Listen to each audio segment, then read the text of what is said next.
So welcome to the podcast, and I am Martinez, product manager of Wasder, and I am here with Andreas. Yeah, hi, my name is Andreas Rikk. I am the customer relations manager of Wasder, and usually the voice you hear if you looked at any of our YouTube videos or recent podcasts before this.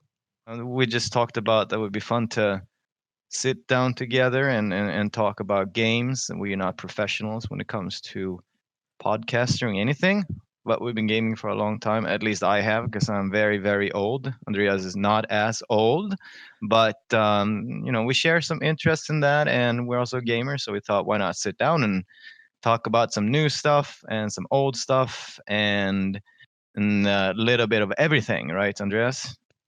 Yeah, are we boomer old yet? Yeah. Are Oh, you you. are you a boomer, Leon? That's a very important question. I think our audience needs to know if there's Right. gonna be boomer opinions in this podcast. Yeah, I'm sure they will be categorized as such because I am quite old. But of course, because when you ask the question, the definition has to be set. And by definition, I don't think so. I think that really refers to an even older generation, right? Like Yeah. baby boomers kind of stuff. Yeah, yeah. So I'm not. I mean, I'm not that old. I'm not sure if that's what you want, No, then yeah, yeah. I feel mean, free. I really hope there will be at least one okay boomer in the comments below. Otherwise, I'd be kind of disappointed. Yeah, I'm But sure at this point there's already a few. yeah, probably. Yeah. Yeah, yeah. No, but But as hey, you said, we decided to talk a little bit about games because we talk about games all the time, so why not record while we talk a little bit about games and yeah, for serve sure. some hot takes and maybe some not so hot takes on what we think and what we've been playing and so on. And we'll see how it shapes up. This is going to be like a work in progress and something that I would like viewers also to have an opinion on and talk to us about and just have something fun we can do together, right? Yeah, I mean that's the purpose of content online, isn't it? To have opinions, and then you have people that agree with them and people that don't, and it's all fine. And gaming is one of those polarizing things, at least when you start digging down into the levels of them, because there are genres and there's uh, different types of gamers, and which kind of is what makes it interesting. It's the deepest, I would say, deepest world there is when it comes to entertainment and other interests. And I mean, you could argue that music is the same, some form movies, but nothing is like gaming, and that's what makes it so much fun to both work with and to do, right? Yeah, it's a pretty hard topic to have like as the first topic, but for sure I agree with you there. If you think about music, for example, that's one way to portray like a feeling or to do something you want to be done, and then you have movies which represents even more because you also have the visual and audio feed, right? And then Oh you yeah, have games where you can add interaction as well, and with that you can express even more. And that's not taking away, of course, that you're limited in expression when it comes to, for example, music. But there is so much you can do with games, and people are doing so much with games. So it's just fantastic to be able to try all these different takes on what gaming should be on and talk about it, I think.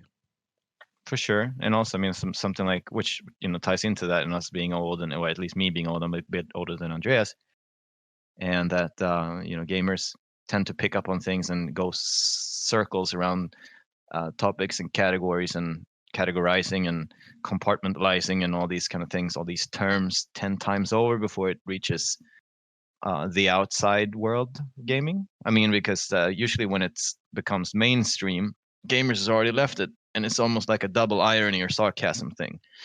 I'm sure that people are going to start picking up on that term in 6 months from now, and then it's going to be someone attaching sarcasm even more to someone else using it, and round we go. Which is also is another reason why it's fun to be part of this world. It moves pretty fast, but it seems to be always, and because I mean, for me, I've through my whole life, there's always been some sort of way of gaming, interacting with games. And it's like life imitating art, and that's an expression of art imitating life back and forth.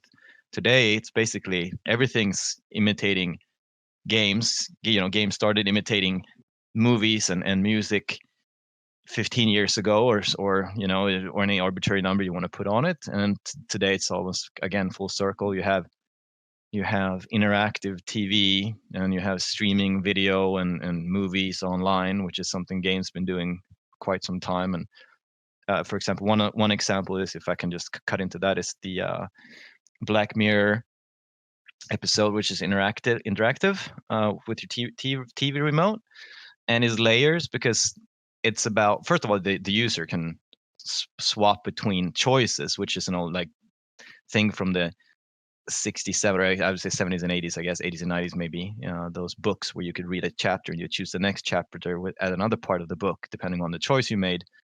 But it's also about someone developing games, or being hired and developing games, and so there's meta levels to it, and then they connect it to the actual viewer, and which is super fascinating when you are a gamer yourself, because you recognize everything is a homage, and very meta. But it's on a streaming service known for initially renting out videos. Netflix actually rented out videos that they sent home to you in envelopes, and now they do streaming video, and very successfully. And they're imitating games in their actual service, which you're actually doing, because online gaming, buying games online and streaming them, is something that we known already. So it's just going around in circles, but which also ties into something that's very interesting to me. And sorry for blabbering on about it, but just this week about Google Stadia, which is super interesting. I mean, that's the same thing. You're streaming something off a server, and you don't own the content. You're just basically renting the content bit by bit. By the way, have you what's your take on Google Stadia, Andreas? Yeah, I mean, Google Stadia is interesting for sure, but I mean the idea behind it isn't that new. I mean, it's new in the concept of humanity, for example, but within the gaming sphere, it's not that new. Because I remember a lot of years back, there was a lot of fuss around On Live, I think it was called. I remember On Live, yeah. Yeah, and it was never released, right? But there was all Well, this fuss about it, and they did like all the videos about this is the next big thing and so on. yeah, But yeah, I remember. And this is the funny part, and sorry to interrupt you again, which I no, keep doing. go I'll ahead. be doing, especially in this first episode, Yeah, yeah, yeah. but because I get excited about it.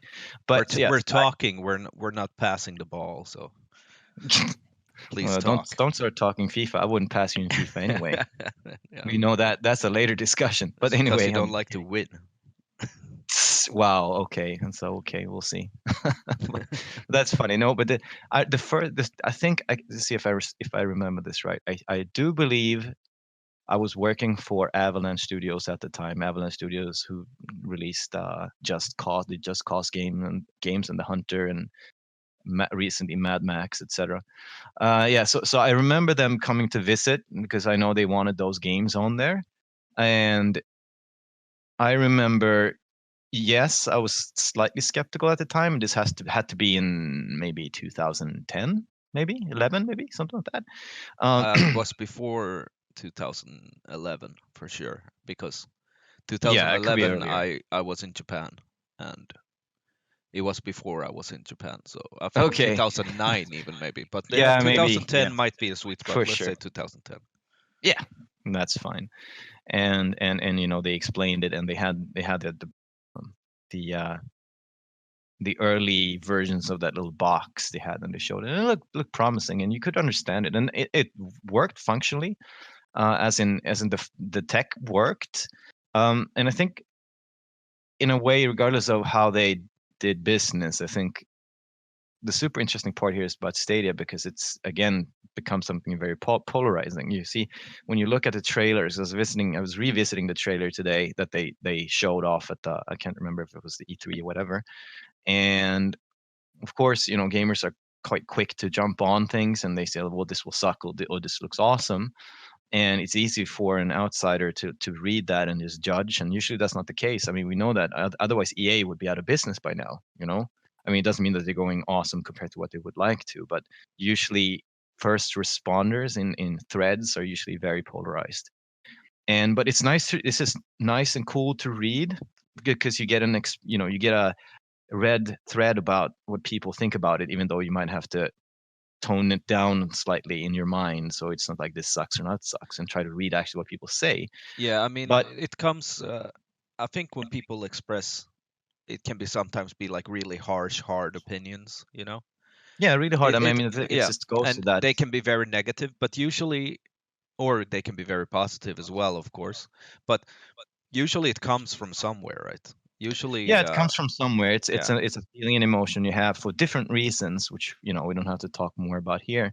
And also, I mean, for any business is you want to weed out those quickly that you don't want to reach. You want those people that are never going to buy your stuff, regardless of what you do, or that the business has to pay for to expose the brand super a lot of time, like a lot of times, because it's very costly. You want those that are excited. You want those guys on board directly. That's why one of the reasons was why you have pre-orders, right? So if you have that inclination to click and to be part of it, they can start marketing towards you for a certain amount of time. So when it comes out, you're extra excited, extra excited. Um, so and that's interesting because I was reading on LinkedIn someone that was part of the pre-order batch, and he said the only thing that happened was that he got a thank you email, which is standard, like you guys. But there's been nothing since then, and that's since this trailer came out, which is a couple of months ago. To me, that's kind of weird, and it does raise concerns. And now when it's coming out, people are saying it's lagging a lot, etc. And I think I'm sure they're going to sort that out, but that first impressions is always very important. At the same time, and again, I'm sorry, a little bit long-winded about it, because I just find it interesting, is that I always believe that Stadia and being Google, which has a pretty wide and broad audience, with every service they have with their services, like a search engine, etc. They're not going for any kind of hardcore, so to speak, in citation marks, hardcore gamers. They want more casual gamers because I always believe that if you're a more serious gamer, owning your hardware is part of the experience, especially as a PC gamer. You own your PC, you can put whatever you want in. It's like a car, when you upgrade it and you take care of it, and it's something for many that you can show off, etc. So I would just believe that this is more for a casual, like a family that wants something pretty cheap that maybe doesn't have so much download traffic to spend every month, and you can just pass the controller around at any time. You hook it up to your TV. The data is being processed on a different computer, and it's just an image being sent back and the signal that you're sending from your controller back through the network. At the same time, the actual trailer shows a lot of deep hierarchy stuff, like streamers doing reaction videos, and certain games that you might expect that is maybe not as and references that a casual sort of gamer might not um, recognize. But at the same time, it could be that they do that also just to spread the word, because they know gamers talk about these kind of things maybe more, and they'll talk to their friends, etc., more than casual people talk to each other about it in the locker room when they're at the gym, that are people that are not gamers, and it's like, yeah, this thing looks cool. So it might be a super smart marketing thing that's going on, um, or it might fail. And these next couple of months will definitely show that. So I've been talking for a long time. So what's your opinion about this? the marketing. I find it very interesting because I also think it's a product for the more general audience. It's not so much hardcore gamers that's going to use it that are result driven. It's more going to be a casual thing. I think that's at least where the product should land. However, I'm of course really invested in fighting games. I travel around Europe to play fighting games and compete in them. And two of the launch titles for Stadia was actually fighting games.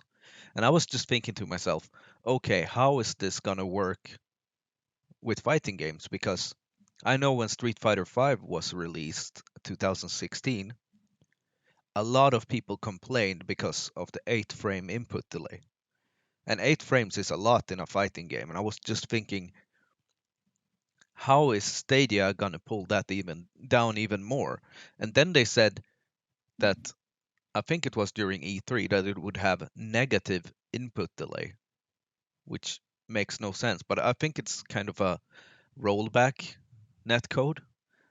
And a rollback netcode means that the game predicts what you're gonna do ahead of time, and um, if it goes wrong, it rolls back and does the actual action. And that's a netcode that Street Fighter V also has. That is the best kind of netcode, um, but it's really hard to implement. But with Stadia comes even more input delay, and I was just thinking, how is this gonna work? And today, actually, I saw a lot of footage from Samurai Showdown, which is another game that I play, being run on the Stadia, and it looks really smooth when you look at it. And the person who had um, recorded this video, he was sitting with the pad as he was playing, so you could see the input delay kind of, and it was a lot. I mean, it was, I would say, up to 20 frames input delay, so like a third of a second or so. And That's pretty. That's I mean that's massive yeah, I and mean, not very. I mean, yeah, because of the genre, it's really a factor. I mean, but that's because I also look at it from a hardcore perspective, of because course, in yeah, that yeah. game you get rewarded for doing, I wouldn't say they're just frame, but kind of frame perfect blocks for so you press backwards just as you're about to get hit, and that builds you meter and gives you other advantages. You can't do that with that 20 frame delay. I mean, it's going to be really hard. But if you're just a casual gamer who like to, put on a little bit of fighting games, I mean, it's a visually beautiful game, and it has gore for those who, find gore really cool. And Like me. yeah, I mean, there's a lot of blood splatter and and stuff. So it's a really cool game that way. And for those Yeah, I mean, people it will be great. And I'm thinking that, okay, all hardcore gamers or people who compete in this, for example, they will never buy it on Stadia, and they will never have Stadia as their platform where they practice on. So what the Stadia does is instead give people who otherwise wouldn't try this game a shot to try it, probably, because it's a little bit of a different audience, right? So I think yeah, there's for still sure. positivity in it. However, um, it's just the for me the input delay would be a killer. I think I would have to be very limited to genres that are slow and more thinking, and does not have any reaction based gameplay. Yeah, or single player gameplay, I guess. Yeah, I mean, but there is also, you have to do certain jumps, that kind of stuff. Yeah, and also, I mean, across the games that they offer, no, not specifically just fighting games, but so that, but it is an interesting thing that they opt to show these things. I mean, they have to know these things. I mean, they need to work with the developers and they need to know their audience for these games, and that's very important. And that the less input lag, the better your game experience is, specifically with a game of frames when it comes to executing your moves, etc. It's a similar thing when it comes to FPS games in multiplayer, especially when it becomes more and more competitive, that input lag and ping and everything becomes so important. So it's interesting to see. Sometimes I also wonder if this boils down to same thing when it comes to something like Facebook, etc. That a Google organization is going to be super large, and you're going to have a lot of smart business people, but maybe not someone that dares to really drive something when it comes from the gamer standpoint. I don't know, but sometimes that could be the case. So that usually means when there's too many chefs and not enough people on hand, is that you create things and it takes too long to really get where you want, and you can't really decide where to go. So, but that's going to sort itself out because that's a free market. So it's super interesting. I'm just still baffled that you have those trailers, and of course I don't receive and read and pick up all the PR and everything that goes out, but you would think that this would be something more major in how you look, how they promote it. But I don't see anything else really. I don't know any friends or any peers, although again, I might be, well, I should maybe be the actual target audience when it comes to my peers that are gamers or semi gamers or not. They, because they usually have a lot of power to consume and have kids, etc. But I haven't heard anybody interested really in it. There's popping up stuff here and there, and like something like on LinkedIn, one person talks about it on Facebook, but no one's. It's not like a Nintendo Switch or anything. Nothing like that. Yeah, and there's also, I mean, for us, at least for me, I just want it because, I like tech stuff. And from that point alone, I'm like, this is really cool. I want it. And I want to play with it. I want to show it to my friends. But from a perspective as a gamer, I just don't see myself gaming on it when I have other alternatives Yeah, for already. sure, makes sense. Yeah. So I think the marketing has to be that it goes out to uh, the more the, the broader audience that are more casual when it comes to games. I think that's where it needs to land. But that's also why I think I find it so interesting that they said all these things when it comes to fighting games that there will be negative input delay. So, it will run better on the Stadia. I remember they said on E3. Yeah, And yeah. it's We just heard a lot of those things through the yeah, years, haven't we? Though it will run better, da da da. It's like, and I was deep in the publishing part of the industry, which means within gaming companies that are large and that are putting out games and sell to uh, partners like GameStop. So we're talking the big houses, right? And this was the sales pitch when it came to like something like an Xbox One or a PlayStation 4. It's like it runs better there than on your PC. It runs with higher frames and it runs with more uh, pixel density. And yeah, it kind of does when you run it one player in the dev office and you're running a simulation or something, not when you have 50 versus 50 or 20 versus 20 or 12 versus 12, whatever. It doesn't really do that because there's so many more components coming into play. Now there are tons more smart people than I to work this stuff out, but I just never seem to that never seems to be the case. There are certain games that are very optimized, but they're seldom those types of games. You look like something like okay, I'm just gonna don't kill me for this, but something like a uh, Becoming Human, like Detroit Becoming Human, which looks amazing on a PlayStation 4, for example. But it's a very special type of game that doesn't fit in a PC setting. It doesn't fit too well in a multiplayer setting in that kind of way. but I So, mean that but would but be a perfect game for the Stadia. sure, yeah, exactly. That would be a perfect game because it's basically walk around, solve things, and do I keep forgetting the name of those. When you cutscenes where you have to do input. What's the name of it? Shit. Quick time events, I Yes, guess. thank you very Yeah. much. That's perfect for that. Because that's you usually have a like a 2-second window or something to do input, and it's just feeding you videos. So Yeah, and I mean, but Detroit Become Human is like it's a good example of what would really thrive on that console, at least in the beginning, so that they can collect feedback and improve stuff. Because there you have something that will function perfectly, even though there. Or wait, now that I think of it, QuickTime events does require you to press buttons fast. yeah, but it's That's usually a pretty much pretty the nice entire window. game, and if there is half a second delay on your Yeah, half a second would be. I mean, then it's not playable, and then I guess no game is playable. Half a second is that's crazy.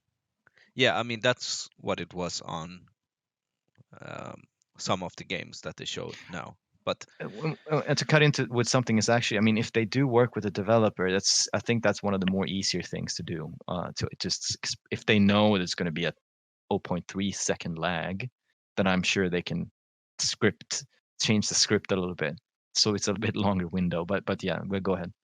yeah, no. I just wanted to mention that this is, of course, as you said before, that when something is new, there's a lot of these loud voices coming out, and they don't always represent the truth or what the actual main audience think. But so I saw a lot of bad examples on Twitter, for example, for Stadia today. But it seems to be that there is also good examples of. I saw this person who played Destiny 2 on it, and he pressed space, and then he lifted his hand and pointed at the screen, and then the person in Destiny 2 jumped. So he had Yeah, that, I that mean, much time to do that. But then later yeah, on, he showed, okay, later today it worked pretty well, and there wasn't this kind of delay. So there was an inconsistency instead. But yeah. that So I might mean, be also have to do with the I think you know what connection you're on. I saw, for example, one person who shared a video, but that was more for the memes, right? He shared a video where he played Tomb Raider on a retail store Wi-Fi. Just so he took the worst possible scenario you can have to game with this. You go to a retail store, you connect to their Wi-Fi, their public Wi-Fi, and you play. And it was obviously pretty bad. sure. But I mean, I wouldn't expect anything else. If it worked perfectly there, then I'd be out buying it already, probably. But I See, mean, oh, and yeah, and that's like I said. I mean, I think most likely, I don't think that's any form of final, like even early. I mean, I'm sure these things are going to be ironed out. They are not. They're not amateurs. They'll understand that to play games that can happen. But it's super difficult. I mean, again, because you can't control the user's connection, and that's just a big problem. So you'll have people, a majority of the people probably, especially if you're on a landline. I mean, landline. If you're not on Wi-Fi, and there's something else going on, you're gonna be frustrated with the game you're playing, and maybe not your connection. I mean, today a lot of gamers do have, you know if it's that or not. But again, there's so many. I mean, I worked with customer support, and so have you, and you know that it's not. People are not always logic when it comes to these things. You know, yeah, for you sure. you pick the first thing that you can reach, and then you complain about it. They're always Um, loud though. they're always loud. And here's the thing, which comes back to why this is kind of this launch is a little bit funky, is because as long as you get people to buy something, and this is a model that you gamers that are listening to this, you'll know this. Like, for a lot of these big publishing houses, that they'll push everything in just to make you click something and buy it, right? Doesn't matter in the shape it is, because they know as soon as you paid for it, they have your money, and it's more likely that they can keep you going for a while than if you haven't bought it and you know it's something's broken, and they'll try to sell it to you anyway. There's a certain game which is very, very much this type of game. Anthem. Sorry, something got stuck in my throat. Where it's almost like they even gave up on social media and posting on that thing. It's just terrible what happened, you know. And but once you've committed, you're more likely to at least try to get it fixed than if you haven't purchased it and you're gonna jump that fence when you know there's a lot of negativity around something. Yeah, for sure. So this is why this is wonky, because the only thing that's been is like pre-orders, and you can kind of buy it or not, and they haven't really. It doesn't feel like they've pushed for people to really commit yet. So I mean, I'm sure there somewhere exists a pretty vast beta testing thing or something. I actually so I understand this might sound frustrating to a listener, for someone sitting talking here and doesn't really know this. So I mean, if anyone is listening to this have any comments about it, please go ahead and post it. To me, as a from a consumer standpoint, I feel it's kind of strange. Yeah, but I mean, there is also, like you said, there isn't much fuss about it, right? It's not really, people don't talk about it, not around you, and the only way to find people talking about it is going on like really big social medias like Twitter, for example. And even if you go, if you're parts of really big groups, like I'm parts of groups that have 10,000 people in them, nobody's playing on the Stadia. And that kind of I see that they haven't really marketed it too much, and that might be because, like, they're still testing a lot of stuff, and they have launched it, but it's like it hasn't been given to any influencers, for example. Yeah, and this I is what mean, I find it weird that it isn't that they haven't labeled it as something like early access or something. So you mitigate that if there's problems, and you have a second chance of riding a wave of excitement. Now it's like, okay, so it's going to be available here. You can pre-order, and that's about it. Which feels like, because once you've unveiled something, it's very hard to get the same type of excitement again. yeah, for So sure, it's for kind of sure. strange. But we'll I see what would I happens. would I mean, still they're smart love to people, try it though. of course. Yeah, I mean, we love our gadgets, so Yeah, we're tech freaks. So yeah. And speaking of which leads me into well, before we go there, so what are your thoughts, you listeners, if you listen to this? What are your thoughts about the Stadia? Are you interested in getting it? Is it gonna flop? What do you think? Just give us a comment.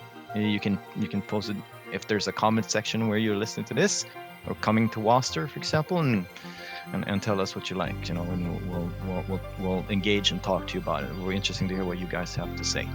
And if you have interesting videos about Stadia, please share them with us, because I'd love to see more about how it runs, when it runs well, when it runs bad. I'd love to see more of that. So.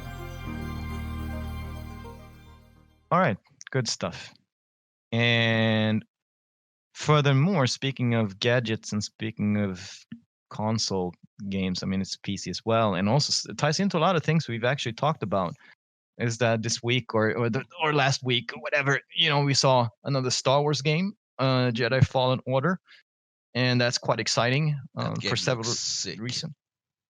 Oh, we'll see. I mean, before we go into actual reactions about it, I think it's a quick little backstory is that for me, and also I work directly with both LucasArts and Disney, and as a lot of people know and some don't, is that once Disney acquired LucasArts and the Star Wars IP, of course, we've seen a lot of new movies and stuff. But firstly, it's been much easier to work with because Lucas is super difficult when it comes to rights and how to portray a brand. I have lots of stories about, you know, showcasing Star Wars: The Republic, which I worked on a couple of years back, and which I'll share at another time.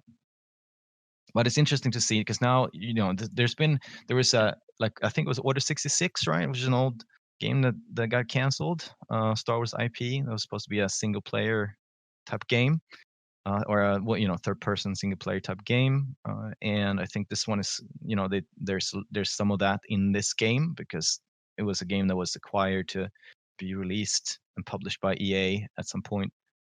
And this is actually EA because EA does own rights to do Star Wars games, and because we've seen DICE do Star Wars games, and I mean they're good games, but I mean they're going to be a little bit short lived because they're very niche compared to. I mean, though the brand is not niche, but usually players are more into something like a Battlefield or other types of those games that are more military maybe.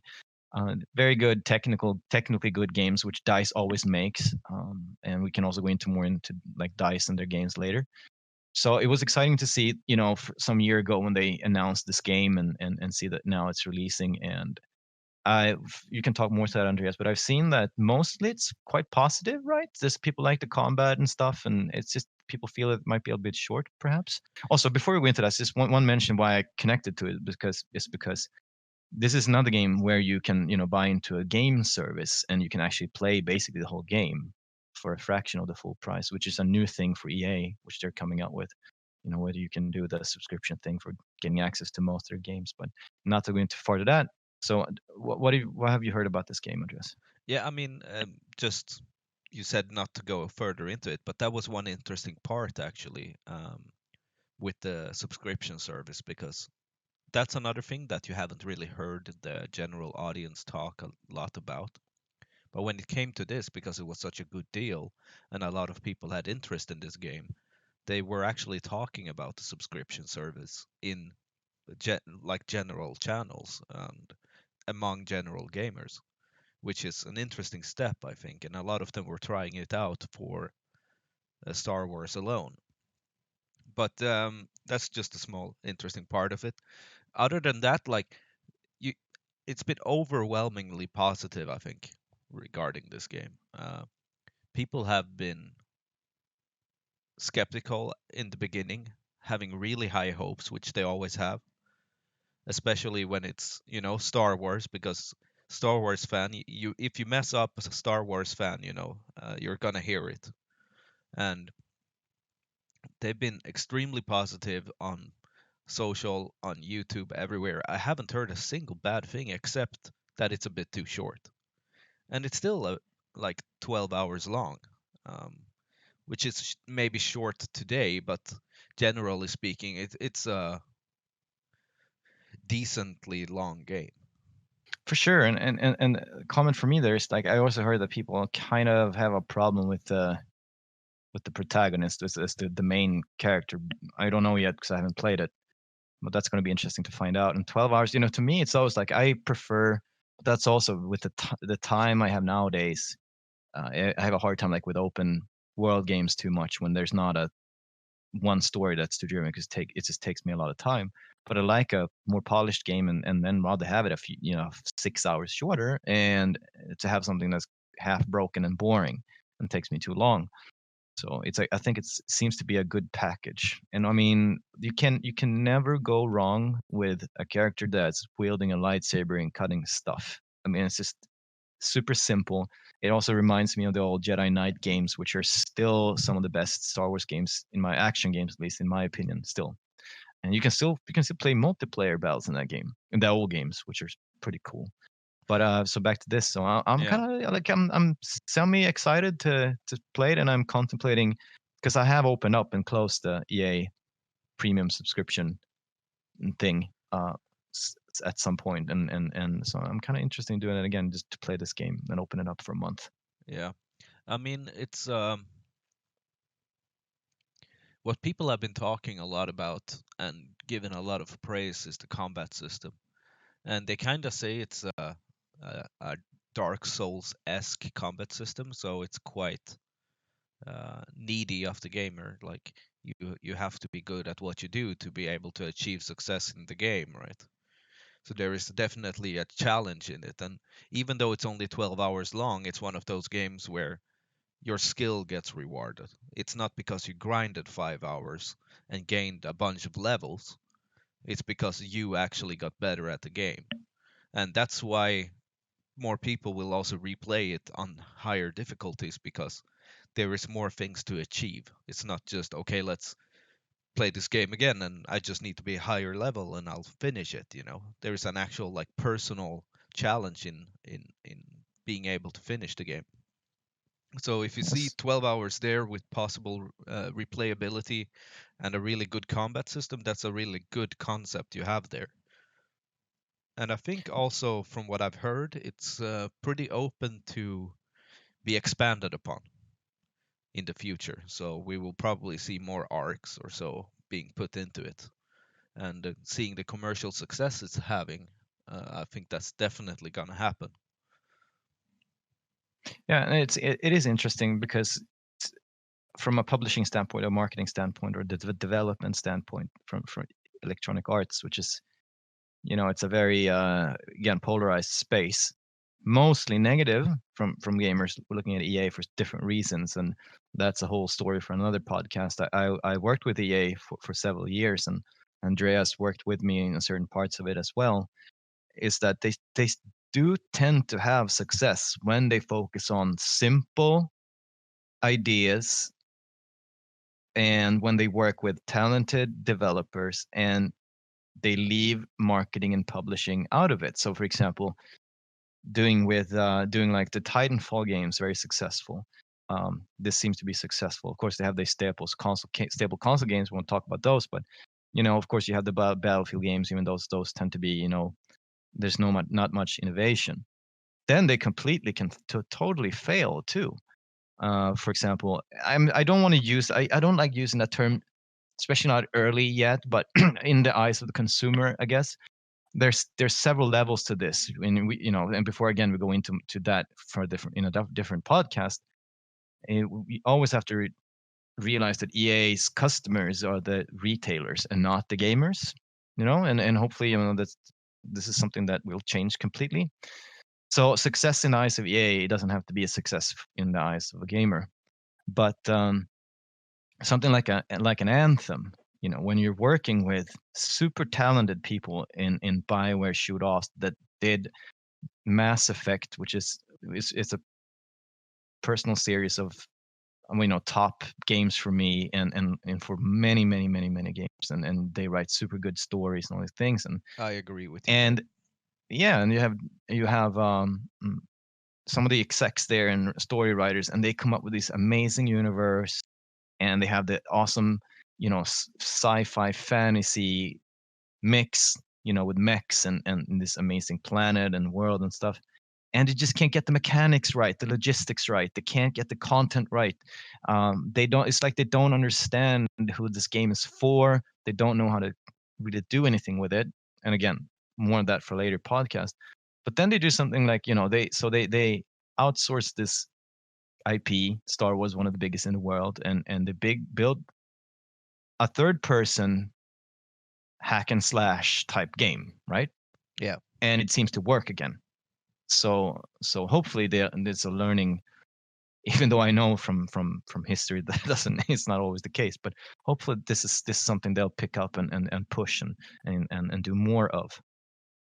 Yeah, I mean, don't want to focus too much on EA in this podcast, as you said, but that's like the old EA, like from the 90s was a little bit like that, I think, or beginning of 2000 as well, that they had a lot of these really, really good, unique IPs that came out, and that they were obviously created by really talented people, and some of them, a lot of people hold them really high even today. And then it's like, I think it's not EA only. I think it's like the whole industry has a little bit of that slump in that there is so much going on and so much that can go wrong, and a little bit, like it doesn't become like this product that they probably had visualized from the beginning, right?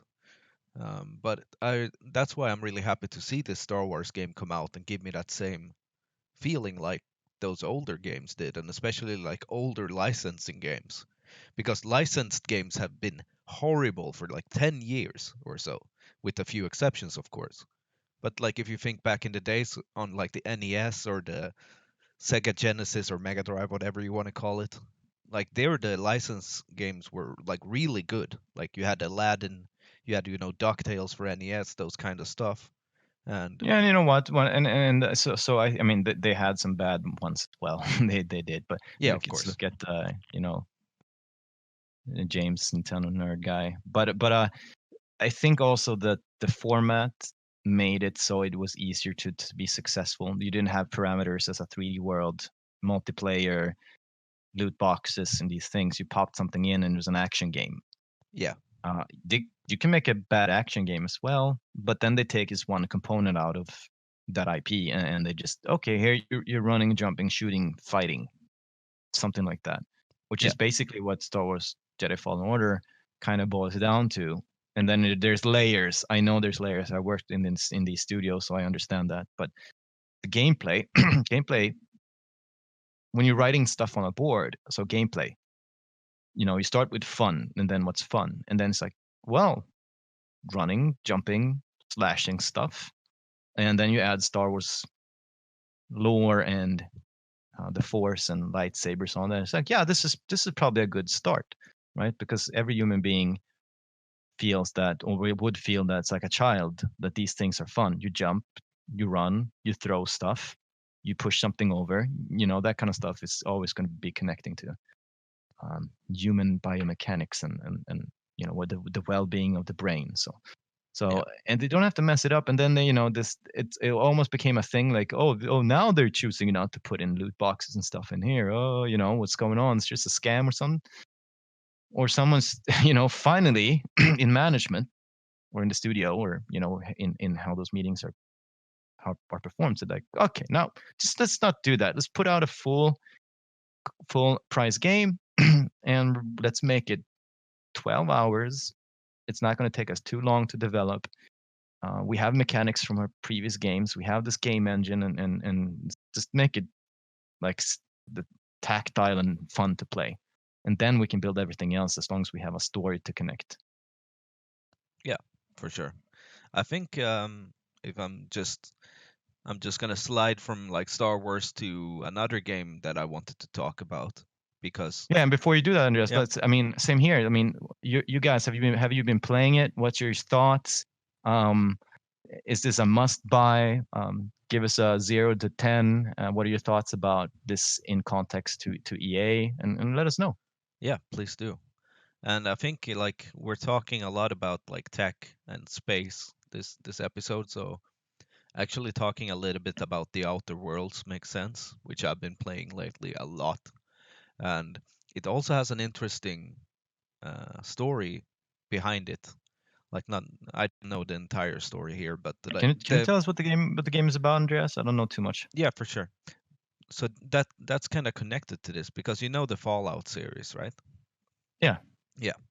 So Fallout New Vegas was one that a lot of people loved. And recently Fallout released Fallout 76, which has gotten a lot of shit. Like that's a never-ending storm of just things going wrong, PR nightmare. Like there's hours of documentaries about this on YouTube if you want to watch about it. It's a mess. So that's not the same team who made Fallout New Vegas. The team who made Fallout New Vegas, they actually created this, The Outer Worlds, which plays a lot like a Fallout game, but it's not a post-apocalyptic game. Instead, you're in the new colony in space. But it's an RPG shooter, right? Like a hybrid, where you level up. You know, it's a I wouldn't say open world, but you have like you're restricted to certain areas, but you can go and do whatever you want within those areas, right? Until you progress, and it's just really cool. It has a really clever story. It has really cool dialogues. It's very Fallout-esque, like the New Vegas-esque, in how it's built in dialogue, how it's built with yeah, what to expect, like looting missions and so on. But it's also pretty lighted down on like side quests, that kind of stuff. Because if you think of RPGs that has been released the latest years, it's just been okay, here's a new RPG. It's like just like all the other RPGs you've played, but now we've increased the side quest 20% more with like go and get 5 boar hides and you know go and take that flower to and give it to Mr. Anderson in that village. It's like that kind of content that's not very interesting. But if you're a completionist like me, who feel like I need to do every single mission, you're gonna sit there and do it until you're like, okay, I can't play this game anymore, and then you will never finish it. So I'm kind of happy that this game has toned down on that a little bit. So it has like more meaningful side quests, and Can you?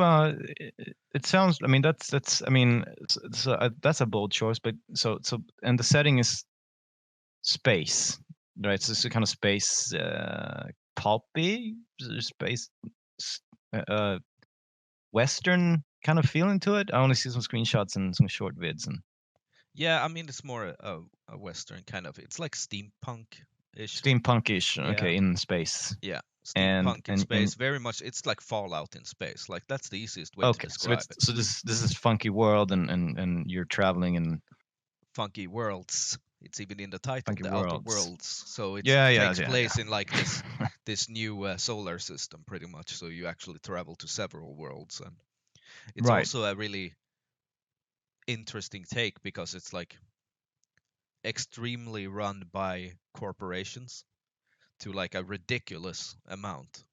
So, for example, you're pretty much owned by the corporation, and the only way you get medically or you get medicine if you're sick, for example, if you're a good worker. And if you're not a good worker, you don't get treated because they don't have that much medicine. And then, it's really played upon the corruption of that, a lot of the stuff. So it's like a really interesting setting, I think, Hmm.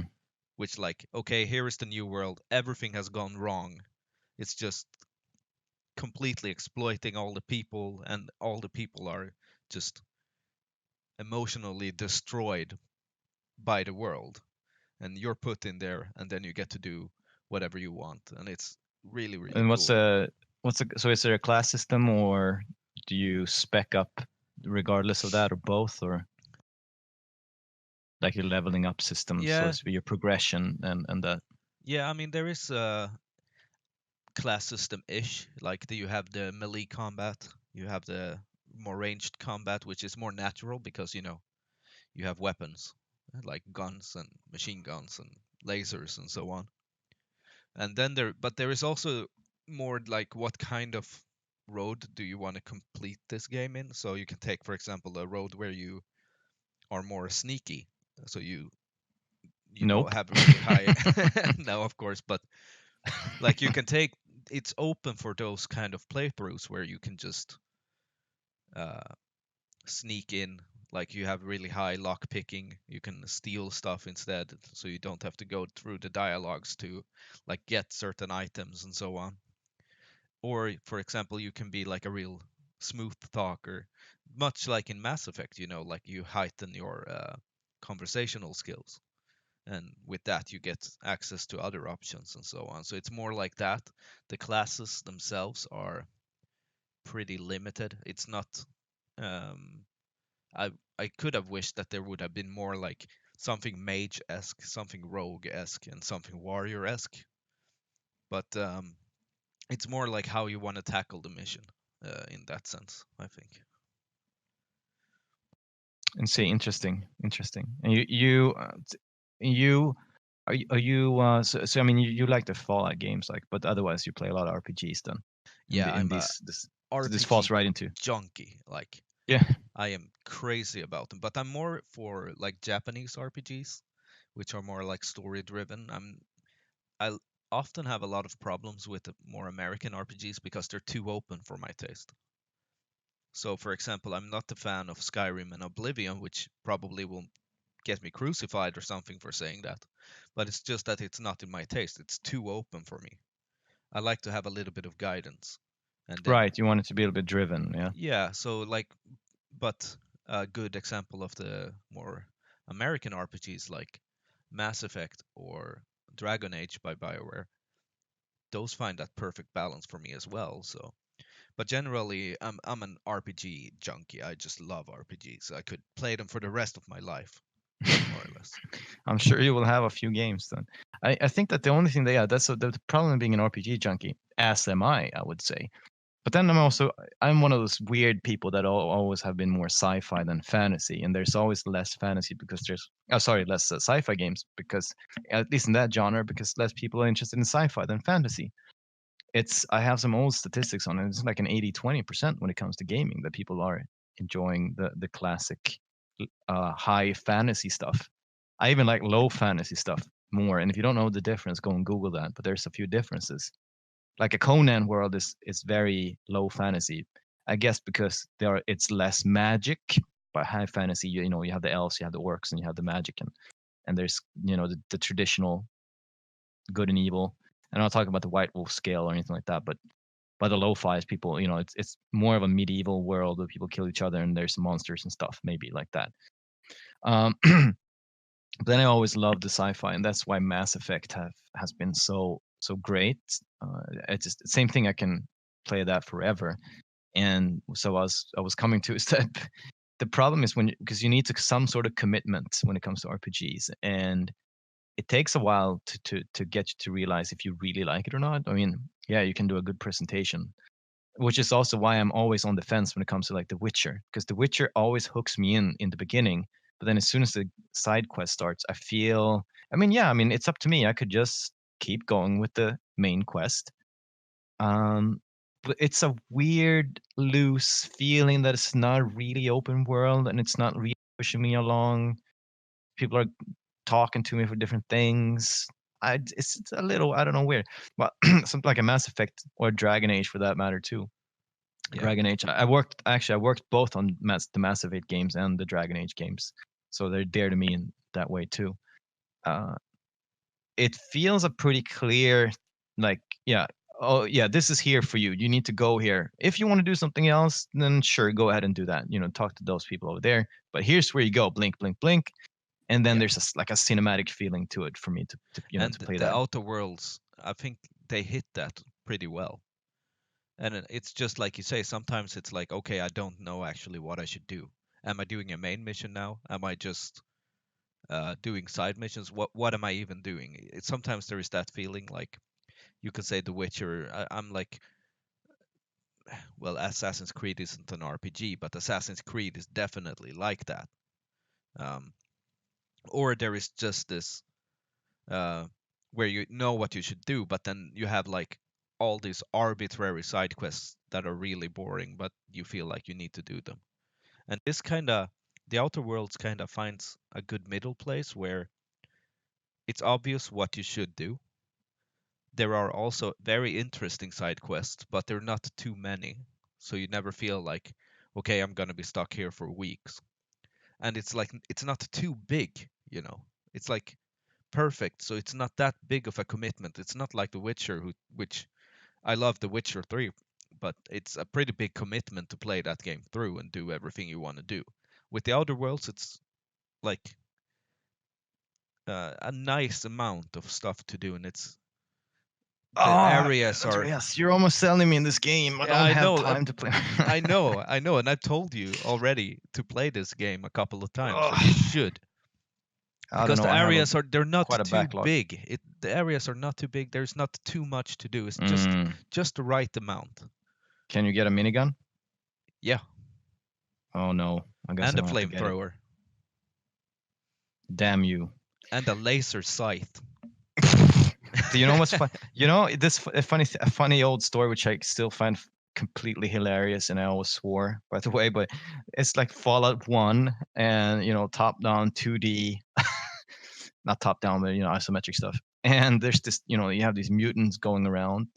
And I remember like the first, because you could like go out and try to do anything and you shouldn't, but you did, and I don't know how I got a hold. I can't remember, like a like a minigun, and this mutant slimy guy, comes walking in this terrible animation, and it's like, and I turn around and I just start shooting at him, and I think it might be one or two, I can't remember, because I remember just splitting one of them in almost in half, right, and then the other one just turns around, and this text comes up like, "Feet don't fail me now." I thought it was Yeah. hilarious.